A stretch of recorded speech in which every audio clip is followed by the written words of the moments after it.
Hi, my name is Andrea and I'm here with my cousin Yayo. The date is December 8th, 2025, and we are recording this interview in Chicago, Illinois. Okay, are you ready? Mm-hmm. Okay, first question. What are the most important lessons you've learned in life? More than one lesson, or just It one could be is more okay? than one, yeah. I think the most important lesson I've learned in life is to be kind to others, Mm-hmm. to yourself, Mm-hmm. and yeah, I think that's the biggest one. Mm-hmm. Do you need me to explain anything, or? You can say why those have been one of the most important lessons. I feel like if you respect others and you give yourself that same level of respect, I think things just sort of naturally happen or they work out. Okay. And I feel like it's a little, it's one of like one of the cheesy things, right? Like about like the golden rule, or what have you. But I feel like, especially since I work with different people all the time, or just get to see different things, like it actually does pay forward to do those things and act that way. Because then people also see you in a certain way. Yeah, and I feel like it always pays off you, and like it's like small things here and there. Okay. The second question is, what have been some of the happiest moments in your life, and what are the saddest? The happiest moments in my life, I think for sure, anytime, like, how do I explain it? Anytime that I get to experience like something for the first time. I can also say like when I think back with like the time with Sally, I would say that all those moments have always been like some of the happiest times I've had. Can you explain who Sally is? Oh yeah. Sally is my partner. We've been dating now for almost 14 years. I think it'll be in January. Yeah. Okay. And what is the saddest, if you have any? The saddest moments that I can remember have been one when my grandfather passed away, and how much that's left an impact on my life. And when I couldn't go to school anymore, I feel like that was a very sad moment because I felt like I had disappointed myself, or failed. And I didn't see like a future after that. But yeah, I think those would be the two biggest sad moments. Okay. That's the third question is, do you have any regrets? Regrets? Oh, a bunch of them. Where do I start? Yeah, I think I have a lot of them. Sometimes it's as small as like I wish I could have done more today or this, or it could be as big as like if I had only, I don't know, decided not to go to this, I would have not have had that experience. But I don't even, yeah, I think part of like in the beginning about being kind to yourself is learning that stuff is part of life and accepting that in that moment it's a regret because of whatever reason, but trying to improve on it for either next time or hopefully there's never a next time and you never have to come across that stuff, but learning from it. Yeah, I try to be an optimist as much as I can. It's not always, doesn't always work out, but I try. Yeah, to keep an open mind. Okay, the next one is, do you like your job? I do. You do? Can you explain what your job is?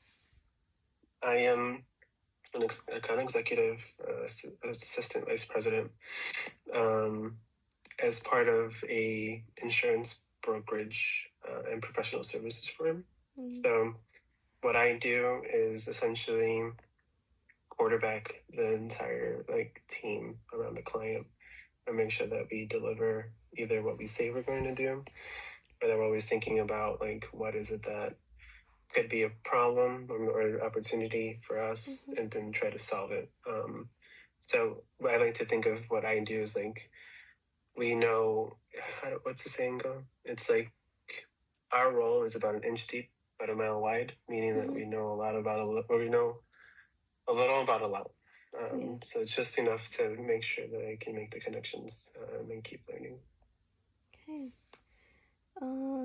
Is your job hard in a way? Some days it's hard, but it's rewarding. I think it was harder in the beginning because a lot of it was learning for the first time, or very dependent on my ability to do something. Whereas now, thankfully, it's a lot more like strategic. So I get the benefit of like having teams to help me on my day-to-day stuff, or have a support system like from a leadership or even just like from a team perspective, where if I don't know the answer, I know that I can pick up the phone and call some people and figure it out. And if they don't know, then that's a good thing, because that means that there's something that's new that we should probably all talk about.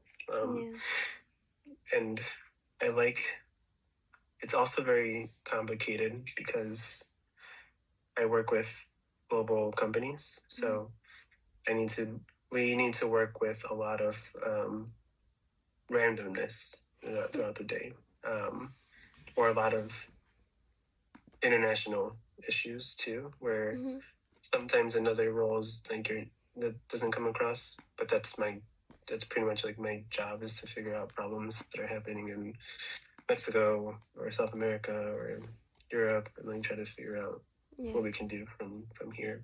So it's kind of cool. It's hard because then you don't know a lot of that stuff as it's coming through. But I learned something new, or like my day is not the same every day. Like today, I only had one meeting I was supposed to do, and it ended up being like 3 or 4, and I learned that someone was retiring, and I learned like one of our clients, wanted us to look at different compensation for the firm. So my day was nothing like I had expected it to be, but I like that kind of stuff. That's keeps you active. Yeah, I don't, it helps me. I like staying busy. I feel like when things are not crazy at work, I tend to be less active. So I need something to like keep me going, like the chaos. Yeah. Okay, the next question is, do you plan on retiring? If so, when and how do you feel about it? I do. If I could, I would do it tomorrow. But and then Sally will tell you that she's ready to retire today, as if But for me at least, I joke that I'll probably retire like around 65 or start sooner. Sally will tell you that's crazy. You should try to like retire as soon as possible. But I like to work. So as long as I'm mentally able, physically able to do all the things, I'd like to continue to work as long as I can. Because I do like what I do and the expenses that comes with. So, unless Sally makes me retire. I need you to come travel with me and do this and that. Yeah. Then I'll reconsider that. But, you'll think about it. Yeah. Or like, I think I'd be like the older man that comes back with like a special project or something, and just like to do something. Yeah, because I can't see myself lounging on the beach for 8 hours. Or just like hanging out. I know Sally would love that, but yeah. Okay, now we're going to take a little shift. And the next question is, can you tell me about your religious beliefs or spiritual beliefs, and what is your religion? So I'm Catholic, and my interaction with religion is maybe unique in that I don't necessarily feel like I'm a day-to-day practitioner or believe every piece of everything, but my relationship is more so around just the teachings that are within the Bible and like the lessons learned, or even just going to mass. Like for me, it's not so much about believing in one thing, but like the example of going to mass. It's not so much that I'm learning about the verses or hearing what's happening, but the message that comes out of them, you know, and like how the priest or whoever's in front is kind of like tying that message to day-to-day life, or like even the broader picture. Those are the times I think, or not even think, but I know that I enjoy the experience. Like the connection, kind of. Yeah, or like the fact that like people have gone through this before or something similar, and that there's some way to think about it differently. But and then similarly, like with prayer or things like that, like I don't necessarily see them as me asking for something from someone or something bigger than me, but it's a good opportunity for me to just like meditate, you know, like think through what it is that I'm grateful for, think through what it is that I need to work on next and how to get there, or what are my priorities, you know, like when someone's like, you know, thinking about, take a moment to think about, I don't know, so-and-so person. I usually take those moments to think about that person, and it makes me sort of like reflect on why it is that I feel that way towards them. Like, or when there's a moment and like there's a connection around like something, like an argument or something, and like they break it down and like explain to you like how to best think about it. So I think it's more so a relationship is a lot around like the teachings, the outcomes, how it can really help make you a better person and how to interact with other people. Yeah. But also it helps you think about just, or like from a spiritual perspective, it makes you think and reflect on your own self and like what else is going on in the broader picture of things. It makes you feel less, how do I say it? It makes you feel less small, or like a piece of the world, but you're actually like contributing to something. Yeah. You know? Yeah. Did I answer your question? Yeah. The next one is also, how did you come to your faith? From your family or for a particular experience or set of experiences? I think it was a combination. You know, initially, it is from the family. Like from our side, we would always go to church every Sunday, or like we knew just the basics, right? And then on my dad's side, they were really close to church and being a part of it and being part of the community. So for me, not only was it like, well, it's a part of what we do every day, but then I would go to CCD, and like it was not just a part of what I do every day, but it was like a part of my own weekend, my own like hour or two, what have you, dedicated to it. And then on Sundays, like it was essentially with everyone that was family, you know? So I felt like, at least in my mind, it tied it, a lot of my experiences with faith or with just like the church is like tying it back to family in a way. Like the reason why we got together is because of this, or the reason why we go to mass is because I get to see my grandparents, or why we go here and do that is so that we can later do this with the cousins, what have you. Yeah. So that was my initial like sort of introduction, or like how I encountered faith early on. Okay. Talking about our side, so from, well, our side, what has been the hardest thing about losing our grandfather? The hardest thing? Yeah. I don't know, I think it goes in phases. In the beginning, I would say it was because of the lack of like a parent or father figure being around at home and providing that guidance, and missing that piece of it, you know. Or having like just lost someone that has been a big part of just shaping my mentality, my work ethic, all these things just like gone. And then I went through like a like a second phase where it's like the hardest part was not being able to ask questions that I didn't think I needed, or I didn't ask, and he was wrong because of just, I mean, it wasn't, I was too young. Like, how would I know to start preparing for when I'm like a young adult, you know? So that was something else. And then I guess the most recent phase has been like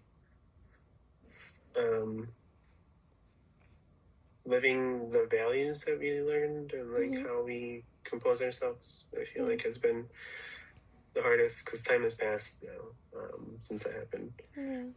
So the immediate harshness of it all isn't the same. It's more so just like reminding myself, I should say, of the things that we were taught, and to continue to act like that or be that way or work towards those things.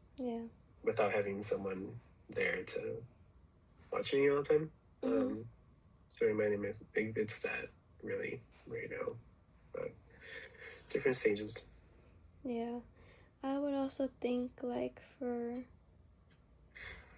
you being the oldest, I'm guessing it was a little bit more harder to like explain to our cousins of what was going on due to you also being at a young age as well. Yeah, and I handled things differently. Like it was my own process, and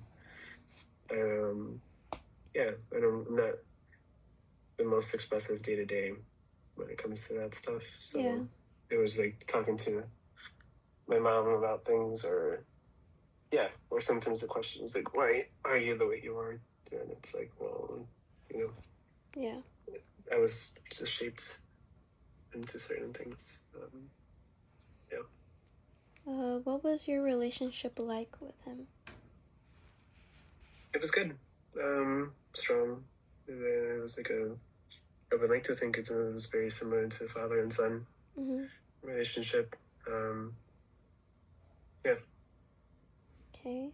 What do you miss most about him? It could be like an activity or like a feeling. I think it's the ability to laugh at yourself and to kind of be kind with yourself and like say like but have the mentality that you will accomplish, you will get this or that, like always positive and a shining light and like whatever the situation was. And in many cases there weren't situations, but it was just like you knew things were good and things would work out at the end of the day, because he was a part of the whatever that was. It could be a conversation or a plan, whatever. Yeah. Well, that's it for the interview. I would just want to tell you that I am very proud of you and all the accomplishments that you've done, and I just want to say thank you for like taking your time, and I appreciate you and I love you. So thank you. Thank you. I love you too. It's I'm glad that we're doing stuff like this. So yeah, me too. Please reach out whenever you want. Okay. Thank you. Yeah, thank you. Bye. Bye.